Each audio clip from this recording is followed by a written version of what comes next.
আসসালামু আলাইকুম রহমতুল্লাহি ওয়া বারাকাতুহু। কুরবানির পশুর চামড়া সম্পর্কিত একটি মাসআলা বলেছিলাম। চামড়া কি করবে, চামড়া নিজে ব্যবহার করবে নাকি তার মূল্য সৎকার করে দিতে হবে, এই সংক্রান্ত একটি মাসআলা বলেছি। তার আরেকটি অংশ এখানে আলোচনা করছি। এখানে কুরবানির চামড়ার মূল্য মসজিদ তার মূল্যটা সৎকার করবে সেটা বলেছিলাম পূর্বে মাসালায়।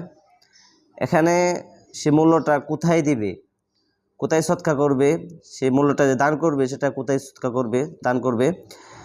কুরবানির চামড়ার মূল্য মসজিদ, মাদ্রাসার নির্মাণ কাজে ও কোনো সংগঠন সংস্থায় দেওয়া বা বেতন পারিশ্রমিক বাবদ দেওয়া জায়েজ নেই।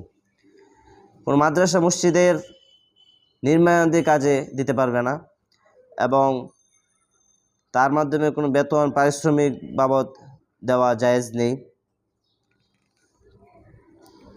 তবে লিল্লাহ বুটিং কুরবানির চামড়া, লিল্লাহ বুটিংয়ে কুরবানির চামড়া বা মূল্য দান করলে সদকা জারিয়া সওয়াব পাওয়া যাবে। যে কোনো গরিব মানুষকে দিতে পারবে তার মূল্য, এবং লিল্লাহ বুটিংয়ে যদি দেয় তাহলে ইনশাল্লাহ সদকা জারিয়ার সওয়াব পাবে ইনশাল্লাহ।